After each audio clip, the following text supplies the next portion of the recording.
এ পর্যায়ে আমি আপনাদের নেস্টেড লুপ সম্পর্কে ধারণা দেব। অর্থাৎ লুপের মধ্যে যখন লুপ থাকবে তখন তাকে আমরা নেস্টেড লুপ বলবো।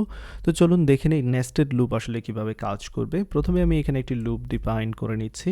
ধরা যাক লুপের জন্য আমি যে ভেরিয়েবলটা নেব সেটা হচ্ছে i, এবং i চলবে এখানে 3 বার i প্লাস প্লাস। সো এটা হচ্ছে আমাদের প্রথম লুপ। এই লুপের মধ্যে যখন আরেকটা লুপ নেব, এটা হচ্ছে নেস্টেড লুপের উদাহরণ।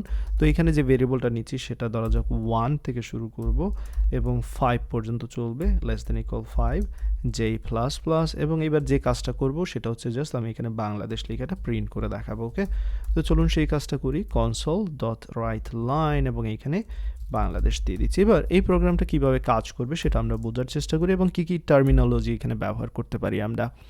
প্রথমে এখানে বাইরের যে লুপটা আউটার লুপ বলা হয় এবং ভিতরে যে লুপটা সেটাকে ইনার লুপ বলা হয়। আউটার লুপের কাজ দিয়ে আমরা শুরু করব, ইনার লুপে ঢুকবো, দেন ইনার লুপটা যখন শেষ হয়ে যাবে আবারও আউটার লুপে যাব। তো বিষয়টা হচ্ছে কি, বোঝার চেষ্টা করুন। এখানে আউটার লুপ, সো আউটার লুপের জন্য প্রথমে আউটার লুপের ভ্যালু এখানে কত পাচ্ছি 1, i এর ভ্যালু হচ্ছে 1, i এর ভ্যালু 1, কন্ডিশন চেক করবে 1 থেকে 3 বড় কিনা, ডেফিনেটলি। সো যেমনটা আগেই করেছি আমরা exactly same procedure, condition check করলাম, এবার তার বডির মধ্যে ঢুকতে পারবো। তার মানে এবার আমরা ইনার লুপে আসলাম। ওকে ফাইন, এবার আমরা কি করলাম, এখানে ইনার লুপে আসলাম, ইনার লুপে। এবং এই ইনার লুপটা 1 থেকে কত পর্যন্ত চলবে, এই যে ইনার লুপটা 1 থেকে 5 পর্যন্ত চলবে, বোঝাই যাচ্ছে। সো ইনার লুপটা 1 থেকে 5 পর্যন্ত চলবে। লক্ষ্য রাখবেন এখানে প্রথমে i j এর ভ্যালু হচ্ছে 1, অ্যান্ড দেন ডেফিনেটলি 1 থেকে 5 বড় বা সমান সেটা সত্য, এবং তার জন্য প্রিন্ট করবে কি, বাংলাদেশ প্রিন্ট করবে। সো আমি এখানে জাস্ট বোঝার সুবিধার্থে বাংলাদেশ দিচ্ছি। এবং এক্স্যাক্টলি সেম কাজটা আবার হবে অনেকবার। যে এর ভ্যালু যখন 2 হবে, 2 থেকে 5 বড়, অর্থাৎ ইনার লুপের কাজ যখন শেষ হবে, একটা লুপের কাজ শেষ হওয়ার পর দেন আউটার লুপে যাবে। সো ইনার লুপে যে এর ভ্যালু 2, 2 থেকে 5 বড় সত্য, দেন ইনার লুপের যে এর ভ্যালু হচ্ছে 3 হবে, 3 থেকে 5 বড় সত্য, সেই জন্য বাংলাদেশ প্রিন্ট করবে। দেন যে এর ভ্যালু হবে 4, 4 থেকে 5 বড় বা সমান, সেক্ষেত্রে কন্ডিশন ট্রু এবং এটা কাজ করবে। দেন যে এর ভ্যালু হবে 5, 5 থেকে 5 বড় বা সমান, এটাও সত্য, এটা প্রিন্ট করবে। দেন ইনার লুপে যে এর ভ্যালু হবে 6 এবং 6 থেকে 5 বড় বা সমান, এই কথা সত্য নয়। সুতরাং এই যে ইনার লুপটা কিন্তু এখানে এক্সিকিউশন স্টপ করে দেবে।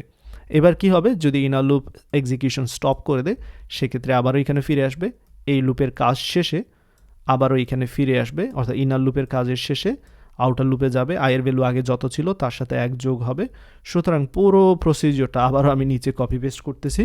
আয়ের ভ্যালু আবার হবে 2, 2 থেকে 3 বড় বা সমান, এটা সত্য, সেক্ষেত্রে এই কাজ ইনার লুপে ঢুকবে এবং আবারও 1 থেকে 5 পর্যন্ত ইনার লুপ চলবে। দেন আবার সেম প্রসিজিওর, আউটার লুপের ভ্যালু আবারও উপরে যাবে, যখন ইনার লুপের কাজ শেষ আয়ের ভ্যালু হবে 3, 3 থেকে 3 বড় বা সমান, কন্ডিশন ট্রু, সেক্ষেত্রে ইনার লুপে যাবে এবং এই কাজগুলো করবে।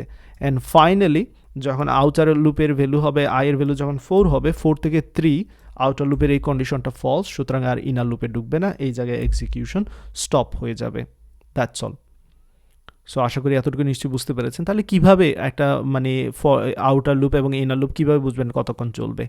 তো দেখুন, এটা 1 থেকে 3 বার চলবে, এটা 1 এর জন্য এটা 5 বার, এটার i এর ভ্যালু 2 এর জন্য এটা 5 বার, i এর ভ্যালু 3 এর জন্য এটা 5 বার। সো এই যে 3 ইন্টু 5 যদি আমরা মাল্টিপ্লিকেশন করি তাহলেই কিন্তু বুঝতে পারতাম এটা 15 টাইমস চলবে। That's all. ওভারঅল আউটার এবং ইনার লুপ মিলিয়ে এখানে 15 টাইমস চলবে এবং এই বাংলাদেশ লিখেরা 15 টাইমস প্রিন্ট করবে। সো আশা করি ইনার লুপ এবং আউটার লুপের বিষয়টা বুঝতে পেরেছেন। যদি বুঝতে না পারেন আর একটু সময় নিয়ে জিনিসটা বোঝার চেষ্টা করেন, কারণ পরবর্তীতে ইনার লুপ আউটার লুপ ব্যবহার করে আমরা মাল্টিপ্লিকেশন টেবিল নামে একটা প্রজেক্ট তৈরি করব, যেখানে আপনাদের এই বিষয়টা খুবই কাজে লাগবে। সো একটু সময় নিয়ে জিনিসটা বোঝার চেষ্টা করুন। আয়ের ভ্যালুটা যদি এখানে প্রিন্ট করে দেখাই সেক্ষেত্রে আপনাদেরও তো বুঝতে সুবিধা হবে, যে জে এর ভ্যালুটা যদি প্রিন্ট করে দেখাই।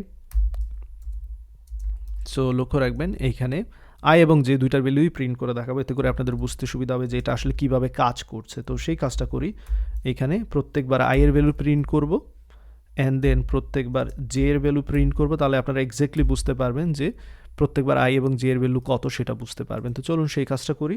আমি প্রোগ্রামটা যদি রান করি এবং একটু উপরে তুলে নিব, এইখানে এই যে দেখতে পাচ্ছেন প্রথমে আয়ের ভ্যালু 1, তার জন্য জে এর ভ্যালু 1, বাংলাদেশ প্রিন্ট করছে। আয়ের ভ্যালু 1, জে এর ভ্যালু 2, বাংলাদেশ প্রিন্ট করছে। সো জে এর ভ্যালু যখন 5 হয়ে যাবে ঠিক তখনই আবার আউটার লুপে ফিরে যাবে এবং আয়ের ভ্যালু 2 এর জন্য আবারও 5 বার কাজ করবে, দেন আয়ের ভ্যালু 3 এর জন্য আবারও 5 বার কাজ করবে। আশা করি এতটুকু নিশ্চয়ই আপনারা বুঝতে পেরেছেন। প্র্যাকটিস করতে থাকুন।